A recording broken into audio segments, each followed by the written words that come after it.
Son las 10 de la noche y es la hora de opinar. Hoy comienza la semana. Como todos los lunes tendremos nuestra mesa de debate con Héctor Aguilar Camín y Jorge Castañeda para discutir la visita de dos secretarios del gobierno de Donald Trump a nuestro país. ¿Qué dijeron los estadounidenses? ¿Cómo respondieron los mexicanos?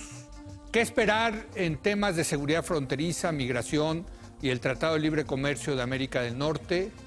¿Cómo va, en suma, la complicada relación del gobierno de México con el de Estados Unidos? Que es aquí en Foro TV que ya comenzó la hora de opinar.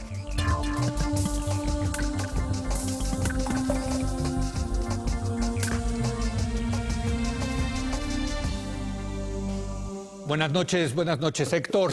Leo. Jorge, muy buenas noches. Leo. Bueno, el miércoles pasado, dos miembros del gabinete de Donald Trump, los secretarios de Estado y de Seguridad Interior, Rex Tillerson y John Kelly, respectivamente, visitaron México para reunirse con miembros del gabinete de Peña Nieto y con el propio presidente.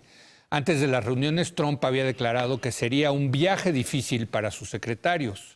Los temas centrales de las discusiones privadas fueron la seguridad fronteriza, la migración y la cooperación policíaca. Nada se mencionó de la futura negociación del Tratado de Libre Comercio de América del Norte. Según el canciller mexicano Luis Videgaray, el encuentro fue productivo y conciliatorio. De acuerdo a Tillerson, se va a aumentar el diálogo entre países. El vocero presidencial de Trump, Sean Spicer, dijo que la relación con México era saludable y robusta. Y por su parte, el general Kelly negó la intención de llevar a cabo deportaciones masivas con intervención de los militares de ese país. Pero un día antes, el gobierno de Estados Unidos había emitido nuevas directrices que le otorgan gran poder a los agentes migratorios para detener a los indocumentados. Si bien Luis Videgaray insistió en el deseo mutuo de limar asperezas en busca de soluciones compartidas, también denunció las severas medidas de Trump contra la inmigración ilegal, amenazando incluso con acudir a la Organización de las Naciones Unidas. Pero bueno, mientras los representantes de Estados Unidos insistían en el respeto a los derechos humanos y negaban deportaciones masivas, al otro lado del río, su jefe, Donald Trump, decía exactamente lo contrario, que la expulsión de los indocumentados se realizarían sin demora con operaciones de tipo militar. Además, el presidente de Estados Unidos denunciaba el déficit comercial con México y anunciaba que decretaría nuevas acciones contra el flujo de drogas y ya la inminente construcción del muro fronterizo. De esta forma, atestiguamos de nuevo cómo el gobierno de Trump siempre le prega con algo al mexicano en vísperas de las negociaciones y cómo, a propósito o no, se contradicen las declaraciones del presidente con las de sus subordinados. Mucha palabrería que confunde, pero en esta ocasión acompañada, me parece, de acciones duras, muy duras, que empoderan a los agentes migratorios para literalmente cazar a indocumentados con la ayuda de policías locales. Así comenzaron las negociaciones formales de los gobiernos de México y Estados Unidos.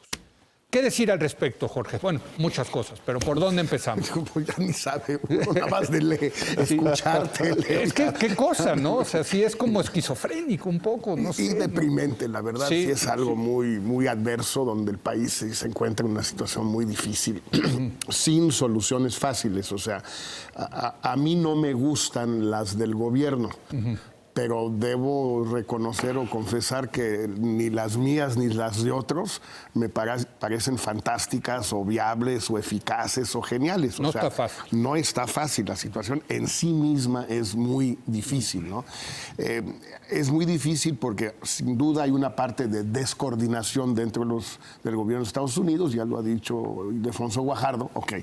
Sin duda hay una parte de táctica de Trump, está en su libro, o sea, primero el descontón, los hablando y luego nos sentamos a platicar, pues también hay algo de eso. Pero lo que parece ser muy claro, Leo, es que Trump sí simplemente le tiene una rabia a México pues que no va a desaparecer. Está muy enojado. No, ¿Es rabia o estrategia para quedar bien con su base electoral? o las dos cosas. O las dos cosas. Sí, quién sabe cuál vino primero, porque son demasiadas barbaridades. Hoy en la mañana volvió a insistir en un discurso donde no venía al caso. En la Casa Blanca con ejecutivos y su gabinete y no sé qué. Volvió a insistir que está echando de Estados Unidos a todos los malos. Malos gángsters, drogadictos, traficantes, narcos, o sea, todos los malos los está echando. Y habló con una rabia, con una furia tal contra esa maldad que pues ya no puede ser solo estrategia, sobre todo que no venía al caso, no estaba hablando de eso. Sí, y por cierto, los fenicios, y rájale, ¿no? Es que yo te voy a decir, ¿te acuerdas cuando era presidente electo y que dio su famosa conferencia de prensa y le sacaban lo de Rusia? Y siempre que sacaban lo de Rusia acababa hablando de México. Me parece que era como una táctica de distracción, ¿no? Pero en fin, Mira, no sé. Difícil saber, pero No sé. Esto está creando una situación muy complicada para el país, porque si bien creo que sí tenemos canicas, también tenemos enormes vulnerabilidades. Hoy Héctor reseña en su columna, bueno, que es más relativa quizás la vulnerabilidad del gas natural a lo que se podría pensar, pero es una vulnerabilidad real, o sea, no es... Sí, totalmente. Y tenemos muchas otras. Y al mismo tiempo no podemos seguir haciéndonos de la vista gorda, porque de algún modo eso es lo que está haciendo Videgaray. Está más o menos poniendo la otra mejilla, buscando cada vez, cada encuentro, cada declaración, cada hecho, la parte buena. A algo le encuentra, y yo no creo que eso sea sostenible. Y esta idea que aparentemente dijo el presidente Peña en la reunión con periodistas la semana pasada, de que dentro de 6 meses esto se va a venir abajo y entonces nada más hay que aguantar, y si no... Héctor. Bueno, seguimos desconociendo los detalles de las reacciones de Trump y nos sigue sorprendiendo, digamos, cada incidente. Pero es de una consistencia, ya lo hemos dicho varias veces, brutal. Tremenda. Está haciendo lo mismo que puso en su lista de prioridades por sus primeros 100 días. Y nos sorprende cada vez la coyuntura, la virulencia, ¿no? La dedicación antimexicana de su discurso y de su cabeza, que llega, ahora sí que como los fenicios, de una o de otra manera llega al tema mexicano.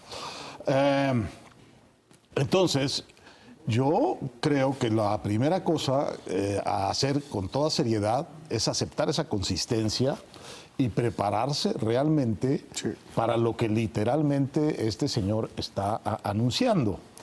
Leí una columna muy interesante de Carlos Loret de Mola, reseñando un poco cómo fue internamente la cena de la visita de los secretarios y luego al día siguiente.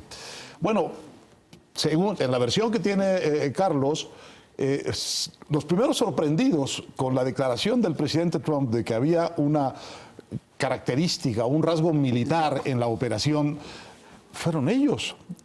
Cuando estaban un poco en muy buenos términos, parece que habían tenido una buena cena, de pronto aparece eso y ellos mismos se encuentran en la obligación de, bueno, primero se sorprenden en la versión de Carlos, o la versión que le dieron, y lo segundo es que Kelly tiene que salir a decir enfáticamente que no va a haber participación de soldados en eso. Pero lo que está diciendo... Contraduciendo a su jefe. Contradiciendo a su jefe. Entonces, una de dos. O mienten los documentos que le dan a él ese mandato de deportar masivamente. O miente él para darle por su lado a los mexicanos de que no va a haber esas deportaciones masivas. O hay una contradicción muy seria entre lo que ellos piensan hacer, en particular Kelly, como secretarios, y lo que el presidente, su presidente, dice. Sí. Bueno, cualquiera de las tres es un jeroglífico. Es una cosa muy enredada, ¿no? Ahora, es enredada, yo creo, en el tema de las declaraciones, y ahorita si quieren podemos ir con eso, pero me gustaría analizar los hechos. Bueno. Los hechos. Y los hechos es estas directrices Sí. que expidieron la semana pasada, que sí son, ahí sí hay un cambio. Porque Leo, no, pero la palabra del presidente de Estados Unidos cuenta como un hecho, ¿eh? Cada vez menos por lo que veo, pero en fin, ¿no? Como un hecho. Yo creo ¿Sí? que sí. Sí, Este señor, sí, sí. lo que dice tiene consecuencias. Sí, o sea, Bueno, yo... factuales. mira, para empezar, en este caso concreto, lo que dice Héctor, ya se ha comprobado en varios artículos en la prensa, en los medios norteamericanos estos últimos 2-3 días, de que los agentes de la migra, si la patrulla fronteriza y ICE y CBP, están felices, Sí, orgásmicos. sí. O sea, Nunca habían tenido ese había poder. pasado también en años. En lugar de que tengan un presidente y un procurador o un Homeland Security que los está friegue y friegue, no se metan y no los golpeen y no los expulsen y no las violen. Y No, y al creando contrario, excepciones, Pero esas son las directrices. bueno, Esas son las Pero las directrices son la traducción jurídica de la voluntad de Trump. Pero además sus palabras sirven como incentivos, como un aliciente a todos estos agentes que, por cierto, en efecto, tienen un sesgo racista, blanco, Totalmente. masculino, anglo, pues sí, porque esos son los que presentan el examen. Esto es en ICE, no tanto en la patrulla fronteriza, donde hay muchos latinos, pero en ICE no, y esos son los malos de los malos. Y quieren el apoyo de las policías locales, donde sabemos que bueno, son una bola de pero, racista en exacto, muchos de las policías locales. Entonces, los lineamientos son Sí.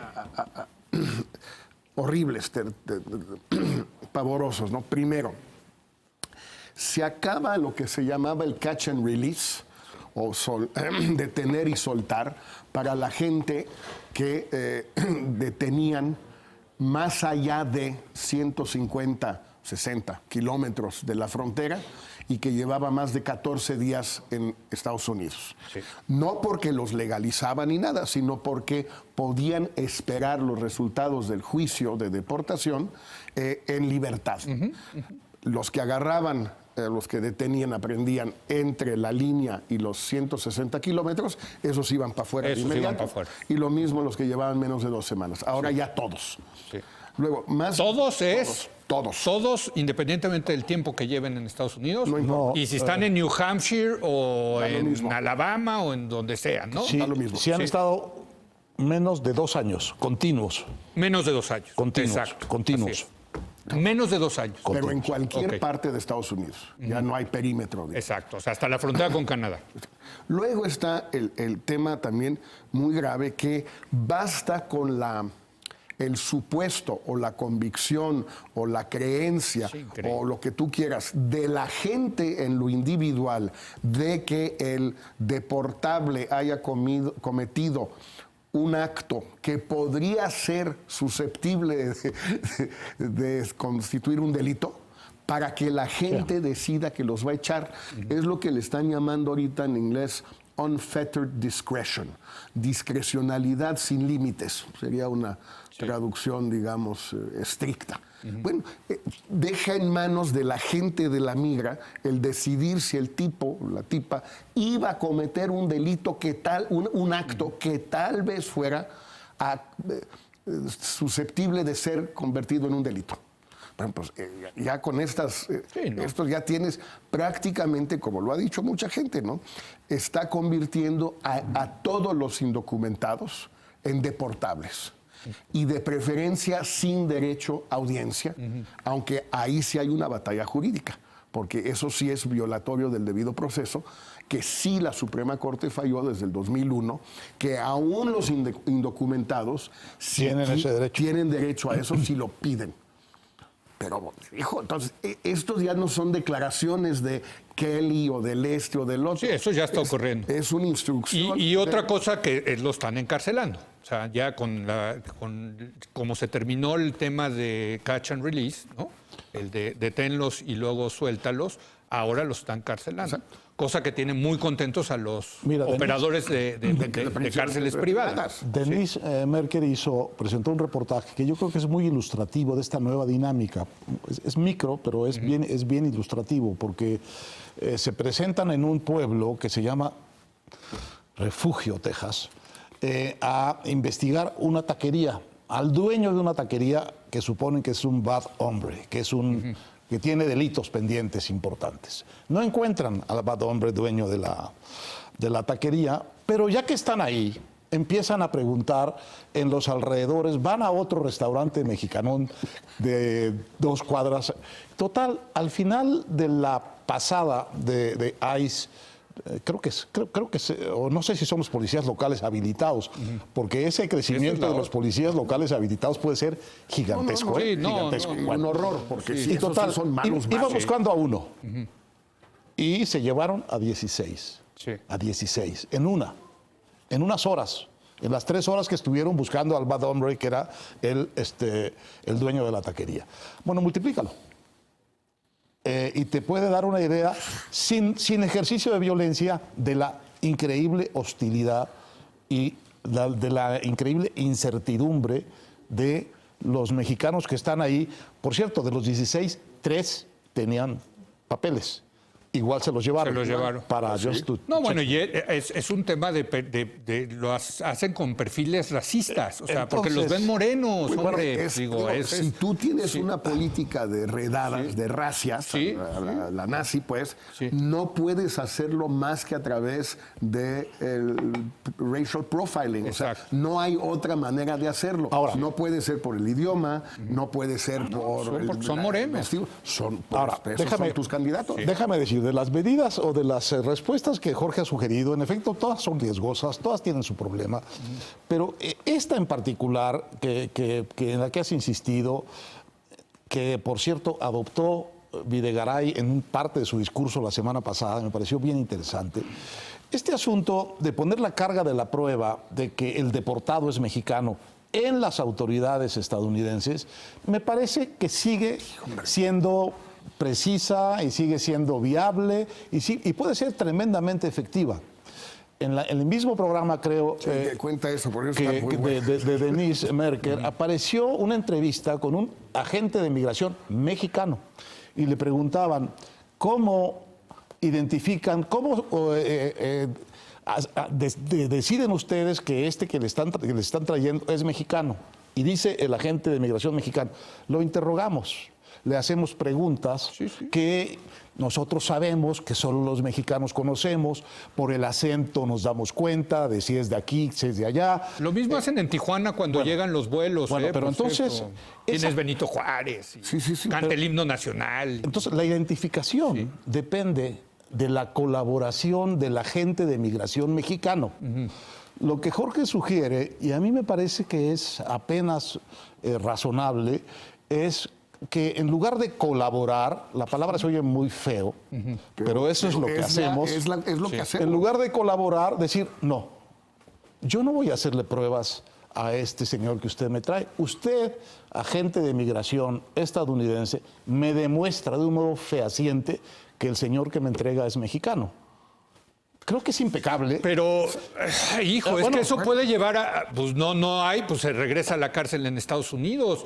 O sea, también, yo estoy pensándolo en términos A ver. de sufrimiento para las víctimas de esto. Solución buena no hay, ¿eh? No, solución buena no hay. Primero, si les preguntas a ellos, Sí, ellos se quieren quedar.